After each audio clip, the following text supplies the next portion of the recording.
back. Today's presentation is going to focus on corporate culture. And not only are we going to talk about corporate culture, we're going to define it, we're going to talk a little bit about some of the characteristics of a healthy corporate culture, but we're also going to talk a lot about how to assimilate successfully into your new employer and how to adapt to that corporate culture. So let's first talk a little bit about just the definition of corporate culture. Corporate culture is the psychology, attitudes, experiences, beliefs, and values of an organization. The culture of an organization affects the way members interact with each other internally, as well as with stakeholders outside the organization. These are some characteristics that generally define a healthy corporate culture. Acceptance and appreciation of diversity, regard for and fair treatment of each employee, as well as respect for each employee's contribution to the organization, employee pride and enthusiasm for the organization and the work being performed, equal opportunity for each employee to realize their full potential within the organization, a strong line of communication with all employees regarding policies and other issues, strong leaders with a sense of direction, vision, and purpose, the ability to compete in industry innovation and customer service as well as price, lower than average turnover rates which are perpetuated by that healthy culture, investment in learning, training, and employee knowledge, and a strong commitment to the community in which the organization operates. How do you know the company's culture before you go to work for an organization? Well, you really don't. And so the first thing you need to do is ask. Ask about it during the interview process. Ask the question, what is your corporate culture? Can you tell me more about it? But more importantly than asking those questions is observe. Observe that organization. Visit them. Take a tour if possible. Ask the other employees. And the best way to find out a company's corporate culture is if they've got a company cafeteria, have a meal there and just watch the interactions between people. See if the executives eat in the company cafeteria or do they dine up in the executive boardroom. Observe, ask questions. But ultimately you won't really know what the company culture is until you're actually in place. And once you're there, then you've got to adapt to that. And remember that it's not the organization's job to adapt to you, it's your job to adapt to the organization and to adapt to their culture. Your first 90 days of your new job is one of the most critical and important times of your entire career. Remember that when you begin work for a new organization, they do not know you. They don't know you at all. They know you except for a couple of interviews they've conducted with you. They really don't know you. And so you spend your first 90 days establishing your reputation. And that's critical in a new organization. You want to establish a very positive reputation for being a very dependable employer. And it's different. Some of you have been in the corporate world before, but a lot of you have not. And once you get out there, you're going to find that it's a lot different than college life.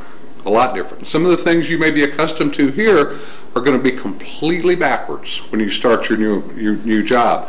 And so let's talk a little bit about how to assimilate and how to adapt to that new environment, how to fit into that corporate culture, and some of the things you need to be aware of to successfully transition to your new job and to build that excellent reputation that we're talking about. Some of these are just common sense things that you may already be aware of. But you need to think about them, and you need to be aware that these are important elements in making that in building that great reputation and being successful in your new job. It's not enough just to get the job. Now you want to be successful. So we'll spend a few minutes on each of these things, and I know there's a lot of bullet points here, but we're just going to spend a couple of minutes talking about each of them. And the first thing we want to talk about is dependability and how critical it is that you can count on you. Here's a true or false question for you. More people involuntarily lose their jobs because of poor attendance or punctuality than any other reason. And involuntarily lose their jobs just means get fired. That's a nice way of saying get fired. True or false? Not only do more people involuntarily lose their jobs because of attendance and punctuality, but more people lose their jobs for that reason than all other reasons combined. It's critical that you get to work. Companies need dependable employees. They have a business to run. They've hired you to come in. When you're not there, the work's not getting done. True or false? Most absenteeism in all organizations occurs on either Monday or Friday. We're missing Friday there for some reason. Monday or Friday. Funny how that works. And this may come as a big shock to you, but most people, the vast majority of people who call in sick on a Monday or Friday are not actually ill. They're getting a head start on the weekend, or they're recovering from the prior weekend. And in a lot of organizations, probably in most organizations, Monday and Friday are the busiest days. That's when they need you there the most. So get to work every day. Establish your reputation for being dependable, but certainly on Mondays and Fridays, don't call in sick. Get there. Woody Allen once said that 80% of success is just showing up. It's just showing up. And the only thing I disagree with on that slide is I think it's more. I think it's a higher percentage than that. It's probably more like 90 or 95%. Show up. Show up on time. Show up to work on time. Get back from lunch on time. Get to meetings on time. Dependability is a critical factor in your success, and it's a critical factor in that reputation you're trying to establish when you begin your new career. Attitude is everything in business. You're not going to go to work every day in a great mood, but when you get to work, you have got to learn to and discipline yourself to flip a switch, and you've got to show and maintain a positive attitude. Positive attitudes are critical in every level of your career, but certainly when you first start. Maintain a great attitude. Be positive about your work, about your coworkers, about everything that goes on in your new job. Have a great attitude. All organizations have a system for training you. They have a way to teach you your job. Some companies have very structured training programs. Others it's a little more informal. But every company is going to have some type of a system to teach you how to do your job. But the most successful people in business today don't just sit and wait. And I encourage you, don't just sit around and wait for people to tell you. The best way to learn, the best way to get trained is to ask questions. Ask a million questions. Be proactive. Take ownership in your own training and development. Don't wait for someone to come to you and tell you how to do a job. Don't wait on the training program. Get out ahead of everybody else. That gets noticed by your employer as well. During your first 90 days on your new job, regardless of where you go to work, no matter how great a career it may be, there's going to be days that you're going to think about quitting. There's going to be days you're going to not like it. Every job is tough and it's difficult and it's challenging, and especially that first 90 days, things are not going to go the way you want it to. You're going to have occasions to question your decision on whether, and we all do. Everyone does. That's natural. It's normal. Don't worry about it. But if you're going to be successful, I encourage you to make a commitment. Make a commitment of at least 1 year to your new employer, and don't leave. No matter what. No matter how bad you hate it. No matter how much you don't like it. I'll promise you things will look a lot different after 12 months than they did during that first 90 days. That's so tough and so challenging.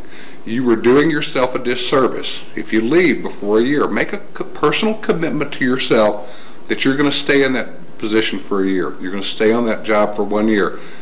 Even when those doubts come up, I'll promise you you're going to probably feel different. Now, if you don't, if you're unhappy, if you continue to be unhappy in a year, that's okay. Then you can look elsewhere, but at least you have fulfilled your commitment to yourself. Make a commitment, stay there at least 1 year. In every organization, you are going to find some negative influences. Not everybody's happy in every company. There's going to be some people that are unhappy. And what you'll see is these negative factors, these negative influences, these people that are unhappy or they're bitter tend to group together. And you'll have a small faction of those people in every organization. They will try to rope you in. They'll try to get you involved. And they'll go out after work and go to a local restaurant, and we call it the bash the boss crowd. And they'll be negative, and and if you let yourself you want to be friendly with everybody. You want to get to know your fellow employees. You want to be on a friendly basis with them, but don't hang out with and get pulled into those negative factions. And they exist in every organization. They're typically very small groups, but they're going to try to bring you in as that new employee. So avoid negative influences. You always want to stay positive.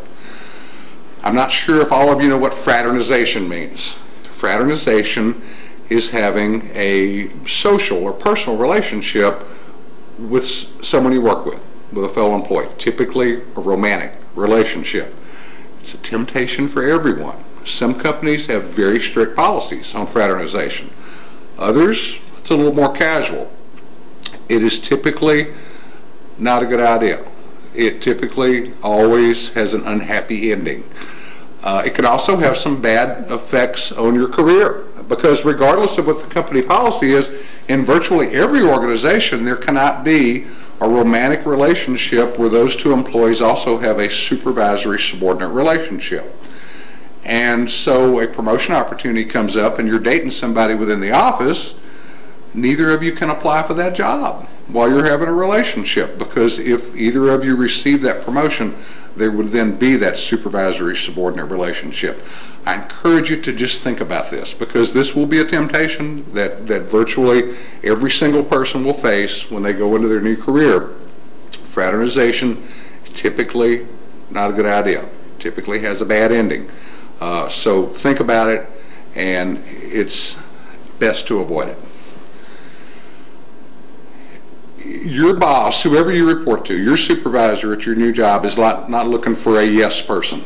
And what I mean by that is, if you have differing viewpoints than your manager, and you will from time to time, good managers value those viewpoints. They want you to express your views. Don't think you have to agree with everything your manager says. Now, if you disagree, and if you're going to express a contrary viewpoint, do it in a professional way, but express your viewpoints.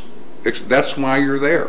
Companies really value new employees for one reason, because they bring fresh perspectives. They bring new ideas. They have new eyes looking at things from a differing viewpoint. And good managers truly value when you disagree with them. And so when you do disagree with your manager, express yourself professionally, but express yourself, and that will be valued. Don't think you have to say yes just because your boss says something is the way it is. You're going to have to learn to work with others, and you're going to have to learn to work with a variety of people with different backgrounds. You are also going to have to learn to work with people you dislike or that you don't approve of. That's natural. That's normal in any working environment. But your new employer does not give you a paycheck to bring your personal feelings and judgments to work. They give you a paycheck to have a good working relationship with everyone in your organization. So regardless of whether you like someone or not, you still got to learn to work with them. And sometimes that takes time and it takes some experience. But you have to learn to work with others that are very different than you, and in some cases you don't particularly like. And you'll, on occasion, have to work for supervisors that you don't particularly like or you don't particularly approve of. Learn to work. That's part of being a professional. Learn to work with others. Throughout your career, you'll face change. Policies change, hours change, working conditions change, supervisors change, your role will change. There will be constant change throughout your career. It's natural to be a little resistant to change, but if you're going to be successful in your career, you not only have to learn how to accept change, but to embrace it as well. Be positive about it. Don't look at it as a negative, because it's going to occur. It's inevitable that there will be change throughout your career, and if you're going to be successful, you have to learn to adapt to that and to accept it. And lastly, learn to be a leader from day one. Don't wait until the title manager or supervisor is on your business card. You're a leader from day one. A leader is someone that sets the example, that can motivate others.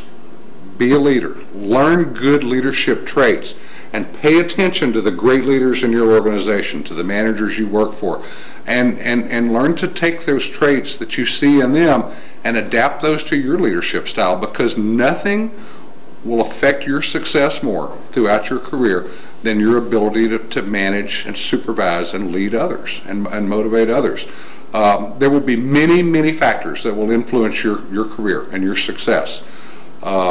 Nothing will affect your career more, will impact your success more than your ability to lead, than your ability to work with others and deal with others. So start from day one. Practice good leadership, learn good leadership, keep your eyes open. A lot of this is just common sense.